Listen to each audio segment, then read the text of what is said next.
Hey guys. I know it's been a while, but I owed you a video that would recap my sabbatical and give some final thoughts. So that's what this video is. Um, it's been a little over 2 months since I've been back in the States, and let's start off with a recap. Okay, if you've been following me, then you know. Um, I set out to take a year-long sabbatical. It started because my state of mind was just, I was exhausted, like many of you were. Let's say in 2020, with everything that was going on, the pandemic, the constant attack on Black bodies, the social uprising, the political scene at the time. The president was concerned about what was going to happen with our country, how our country looked to the rest of the world. It was just a hot mess, and I was tired mentally. I was just exhausted. So I'm like, I have to do something, uh, but I didn't know what. So the first thing I did is I'm like, I'm getting out of this big old house. I'm sick of this big old house. So I sold my house. I sold my house at the end of 2020 and I moved into an apartment. Shortly thereafter, I came across the Exodus Summit with Rashida Dow and Stephanie Perry. And they got me to thinking about sabbatical. And at the time, I didn't know what a sabbatical was. I attributed the term sabbatical to church and going on a trip to some third world country and doing volunteer work. But they got me to thinking about taking a sabbatical, and I started thinking outside the box. How could I make this happen? And I determined, heck, I could take a 3 month sabbatical. I could take a 6 month sabbatical. Hell, I could take a year-long sabbatical. I had the money. Um, why not? I deserved it. I needed a break. So I determined I was going to take a year-long sabbatical and travel the world. So after that, I started selling all my stuff. I got myself down to four of those, those big rubber plastic tubs that you can buy at Walmart, the storage tubs. I got myself down, all my stuff down to four of those tubs. I quit my job for my birthday in October of 2021. I sold my car, and in November, I was on a plane to France. That's how it started. So, yeah, that's the recap. And where did I go? Um, So I started out in France. My first 90 days I spent in France. I went to Paris to visit a friend. And then from Paris, I went to Nice to spend some time. And then I wanted to explore that southern part of France along the Mediterranean. So I wound up spending time in, let's see, from Nice, I went to Antibes, Cagnes-sur-Mer, Montpellier, and then Set and back to Nice. Um, Not necessarily in that order. I got the order a little mixed up, but yeah. So during that 90 days, um, I what I learned from that trip in France is that I'm still interested in France as a place to live once I retire or later on in my life. Um, but I moved around too much. I moved around too much. It was a little exhausting. I did enjoy the train rides, taking the train to the different cities. I enjoyed that much better than flying. But yeah, I moved around a little too much in France. That was a little bit much for me. But after I left France, I went to Georgia. Tbilisi, Georgia. Um, and I chose Tbilisi, Georgia because I had been hearing it was very affordable and it was a nice place for expats to live. So I went there and I stayed there for about 5, 6 weeks. I didn't really like it. Um, I think Tbilisi is good for people who like to get out and do adventurous things. If you want to get out and explore, the areas around Tbilisi, there are some beautiful natural areas around Tbilisi, Georgia. Um, but it just wasn't appealing to my soul, I guess. It didn't just feel like a place that I wanted to be for too long. So I left Tbilisi and I went to Antalya, Turkey. My original plan was just to hit Antalya for a week. I wasn't sure if I was going to like it or not. There were supposed to be some other travelers in Antalya, but that was canceled because of the crisis in Ukraine and Russia. Uh, so I still went. Not sure I was going to like it. I was only going to stay a week. I wound up staying in Antalya for 6 weeks. I really liked it. Um, the people were friendly. The weather was nice. It was beautiful. I mean, mountains and sea. Um, it was affordable. The food wasn't too expensive. Nothing there was too expensive, to be honest. However, the housing was going up like crazy. The rentals and the price of real estate was going up like crazy because Antalya was on people's radar. So not only were people still vacationing there in Antalya, but many people from Ukraine and Russia were coming to Antalya to get away from that whole conflict thing. So that was driving the prices up for the rentals, not only Airbnbs, but regular rentals. So the real estate market was getting really tough in Antalya. Antalya, I would consider Antalya as a place to possibly live. I liked it that much. I did make some friends there, and it started feeling like every day. The longer I stayed, it was feeling like just that everyday place. So I would go back to Antalya, and I would recommend Antalya if you're interested in traveling there. When I left Antalya, I went to meet a friend in Marrakesh, Morocco. Um, so, what can I tell you about Marrakesh? Uh, I spent 10 days there. Um, I didn't like it too much initially. We stayed in the area called we stayed in a riad, which is like a hotel. Um, Oh, I'm drawing a blank on what it was called, but I will link one of my videos about the stay there in Morocco. Um, yeah, I'm drawing a blank on what it was called, but it was the inner city part of Marrakesh where the souks and different shops are, and it was just so hectic. I mean, the streets were narrow.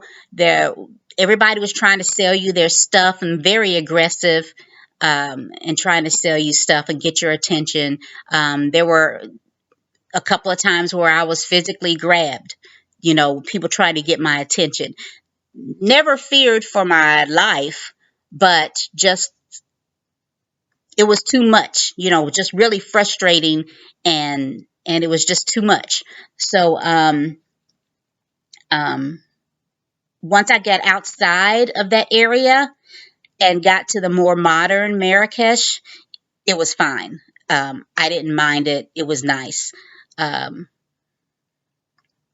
yeah, so that was my thing with Marrakesh. So check out my video if you're interested in more about Marrakesh, because it would. I think it is a place that's worth visiting. I don't want to badmouth it, um, but yeah, I'll tell you why in the other video why it's worth visiting. Okay, so I went from Marrakesh, Morocco, to a house sit in Inverness, Scotland. So I was in Inverness, Scotland for 2.5 weeks. It was beautiful. I'll link to that video as well. I house sat a very nice house with 3 dogs, two senior little dogs, Shih Tzus, and one giant German Shepherd. That German Shepherd was like, she was huge. She was a big girl, sweet, but she was a big girl. So yeah, that was my first house sit. They lived near a forest, so we would take the dogs for a walk in the forest regularly. So I got forest walks in. Inverness, with the people were really nice. The people were really nice. It was nice to be around people speaking English after, Turkey and Morocco and and and Georgia and France, all those different languages. It was nice to be in a place where people were speaking English. So after Inverness, I went back to Paris. I decided to end my sabbatical early because, to be honest, I was tired. I was finding another place was beginning to, it wasn't exciting anymore. I was way over budget. I'll tell you that. I did go over budget. I had budgeted, I think I had budgeted 20,000. I think I had budgeted 20,000. I don't have my numbers with me here, for the year. And based on where I was at 7 months, I was over budget. So I decided, I'm going to cut this short. I'm not going to try to stay out here for a full year. I'm going to go back home. So I ended my trip where I started my trip in Paris. I had to go by there and pick up some things that I had left with my friend when I set out before. So Paris for, what was it, 5 days, I think. And then I flew home. So I came back here in June, mid June, and I guess it's 2 months now. June to July, July to August. Yeah, over 2 months now that I've been back. I didn't experience any culture shock to speak of. I was only gone 7 months, so you know, I can say though that my travels seem so far away now. It seems it seems like a long time you know, since I took since I was on that adventure. It just seems so far away now. I'm kind of back into the swing of things. Um, so that's where I went. I mentioned why that I cut my sabbatical short, and why I cut it short. Um, was it worth it? And would I do it again? It was definitely worth it. My mind's in a better place. Um, I would do it again. Yeah, I would do it again. I'm not anxious to jump on another plane right now, to go through an airport and jump on another plane right now. But I do see more travel in my future. So, what's next for me? Um, what I'm doing right now is I've been interviewing, going back to corporate America, doing what I used to do. I'm looking for a remote job. so that I will have the ability to work anywhere. Um, I don't really mind going into the office, but I like having the option to work remotely if I want to. Um, I've never really wanted a 100% remote job before, but I'm considering it now because I want to be able to travel. Um, and then when I start traveling again, I think I will stay in one area for maybe a month at a time versus a couple of weeks here, a couple of weeks there. I think just staying for a month or several weeks is better for me, the way I'd like to travel, and a way to do it without getting too uh, over not overstimulated, but not overdoing it for me. So yeah, so I'm going to look for a job, try to get a remote job, and then I'm going to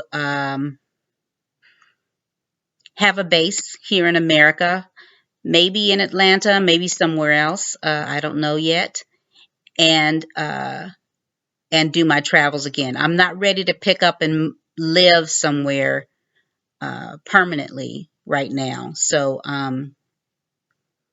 yeah, I'll have to establish a base here in America, and before I start traveling again. Um, what else did I want to say? Oh, I'm in the gym. I gained about 25 pounds from the beginning of my sabbatical till the end. I'm blaming it on medication because I wasn't out there eating like crazy. I mean, I made some jokes about the croissants and the bread in France, and I put a dent in those croissants. But I can't say that the way I was eating or what I was doing on my sabbatical would have made me gain 25 pounds. I'm blaming it on some medication I'm taking for depression and and perimenopause. That's what I'm blaming it on. So anyway, I'm in the gym. I've been going to the gym for a month now. Uh, I go at 5 o'clock in the morning, a minimum of 4 days a week, typically 5 days a week, but a minimum of 4 days a week. And so far, I've lost 4 pounds. That's like a pound a week. I mean,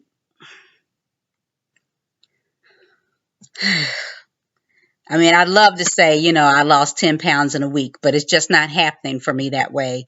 And I guess this is what I'm stuck with. Um, but I'm going to try to keep at it and, you know, uh, get myself healthy and in a better place physically. So yeah, so that's what I'm doing. That's what's next for me. Will I continue these videos? I don't know. I mean, if I do kind of miss leaving you guys videos and getting some feedback. I guess if I do something interesting, I'll throw a video up.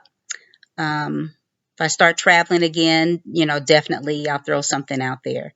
But thank you guys for that went on my sabbatical adventure with me. If you're coming to the party late, I hope these videos help you in some way.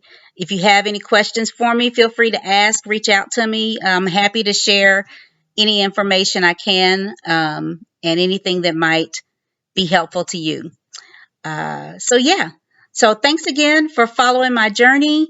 I'm Teresa, and feel free to subscribe because I'll throw some more stuff out here if I run upon something interesting.